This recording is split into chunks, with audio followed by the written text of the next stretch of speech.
నువ్వు ఆ వర్కర్స్ దగ్గరికి వెళ్ళావనేసి వాళ్ళతో మాట్లాడావని మాకెందుకు చెప్పలేదు? అదేం చెప్పాల్సినంత పెద్ద విషయం అనిపించలేదు, అందుకే చెప్పలేదు. ఏంటి పెద్ద విషయం కాదని చెప్పలేదా? నిన్నేనమ్మా. ఆ వర్కర్స్ పని చేయకూడదు, ఆ డెమో హౌస్ ఆగిపోవాలి, దానితో ఆ ప్రాజెక్ట్ ఆగిపోవాలని మేమనుకుంటుంటే ఆ గాయత్రికి అనంతగాడికి నువ్వు హెల్ప్ చేస్తావా? నువ్వు మా దగ్గర డబ్బులు తీసుకుని మాకే వెనుపోటు పొడుద్దాం అనుకున్నావా? Hello, hold on hold on hold on. ఆ ప్రాజెక్టు పేద ప్రజల కోసం చేస్తున్న ప్రాజెక్ట్. దానివల్ల చాలా మంది పేదవాళ్ళకి మంచి జరుగుతుంది. అలాంటి ప్రాజెక్ట్ని మీరెందుకు ఆపాలనుకుంటున్నారు? పేదవాళ్ళకి మంచి జరగడం మీకు ఇష్టం లేదా? లేకపోతే పేదవాళ్ళు ఎదగడం మీకు నచ్చదా? ఆప్తావా? ఈ ప్రాజెక్ట్ పూర్తయితే మా కంపెనీకి చాలా నష్టం వస్తుంది. ఇదే విషయం మా బామ్మకు చెప్తుంటే మా బామ్మ వినట్లేదు.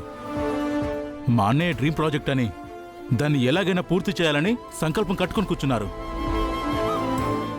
ఎలాగైనా ఈ ప్రాజెక్ట్ ని ఆపాలని చూస్తుంటే నువ్వు వెళ్ళి వాళ్ళకి సపోర్ట్ చేశావు. ఇవన్నీ నాకు తెలీదు.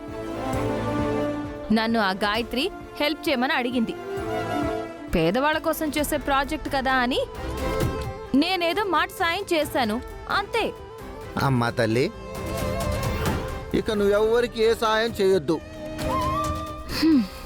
నువ్వు ఇంక ఇంట్లో ఏ విషయాల్లోనూ కలుగు చేసుకోవద్దు. సరే, నేను ఎవరికి ఎలాంటి సాయం చేయను, ఏ విషయంలోనూ కలగజేసుకోను. నేనిక్కడికి వచ్చింది డబ్బుల కోసం. మీరు ఆ డబ్బులేవో ఏర్పాటు చేసి సంతకం పెట్టించే ఏర్పాట్లు చెయ్యండి, నేను సంతకం పెట్టేస్తాను.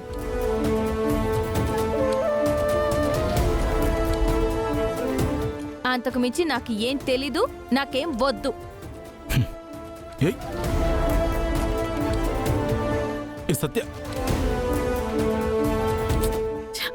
ఫణి, అయిందేదో అయిందే.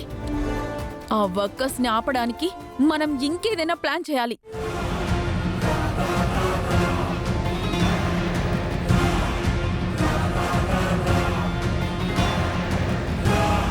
ప్లాన్ చేద్దాం. రాఖీ, పాలు తీసుకో.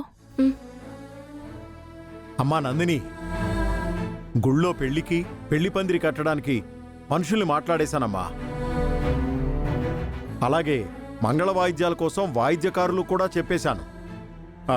పూజారి గారికి కూడా ఒక మాట చెప్పేశాను. ఇక పెళ్లి సామాన్లు సరుకులు తీసుకోవాలి కదా. ఏది సత్య ఎక్కడా?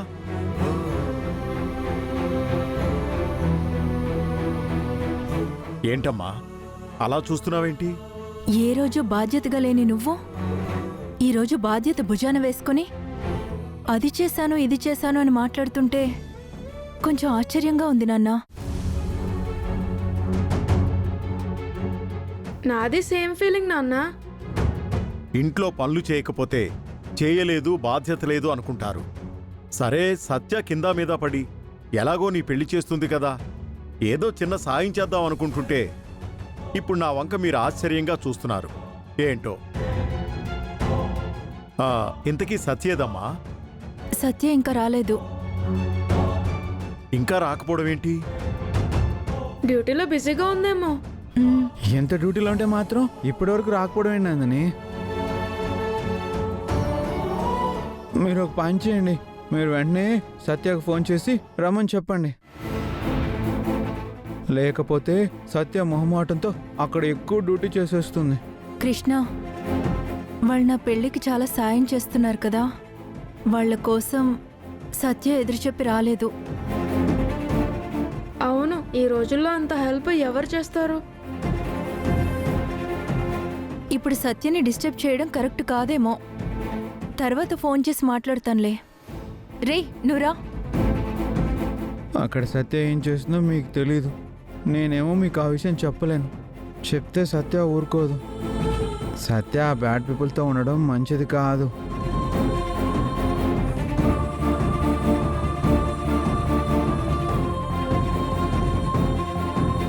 రేపెలాగైనా సరే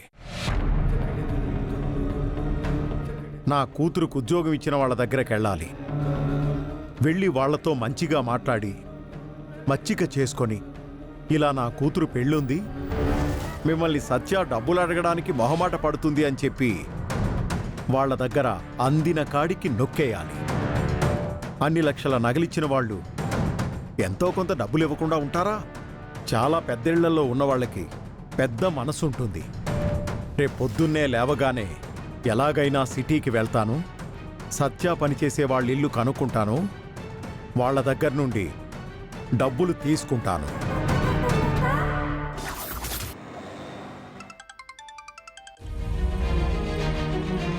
అక్క ఫోన్ చేసిందేంటి?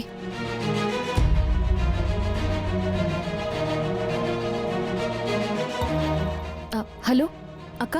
సత్య, ఎక్కడున్నావే? నేనా? నేనింకా డ్యూటీలోనే ఉన్నాను. అది కాదే, నిన్నటి నుండి ఇంటికి రాలేదు. ఇలా కంటిన్యూస్గా డ్యూటీ చేస్తే నీ ఆరోగ్యం ఏమైపోతుంది? అక్క, కంటిన్యూస్గా ఏం చేయట్లేదక్క. రాత్రి కొంచెం రావడం లేట్ అయిపోయింది. మా ఓనర్ అమ్మగారు ఈ టైంలో నువ్వేం వెళ్తావు, ఇక్కడే పడుకోమంటే పడుకుని లేచి మళ్ళీ డ్యూటీలో జాయిన్ అయిపోయానక్క. ఆ విషయం మాకు ఫోన్ చేసి ఒక మాట చెప్పొచ్చు కదే. లేట్ అయిపోయింది కదక్క, నేను పని హడావిడిలో మర్చిపోయాను.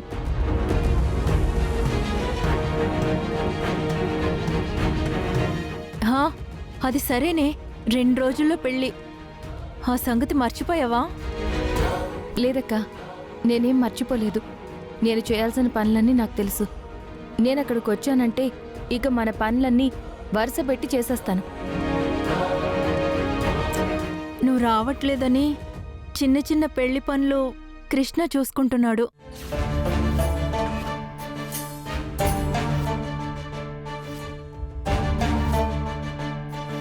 వాణ్ణెందుకు రానిచ్చావక్క? నేను ఇవాళ సాయంత్రం వచ్చేస్తాను. పనులన్నీ నేను చూసుకుంటాను. వాడేం చెయ్యక్కర్లేదు. మళ్ళీ ఆ పనులు చేశాను, ఈ పనులు చేశాను అని అడ్వాంటేజ్ తీసుకుని నా తల తింటాడు.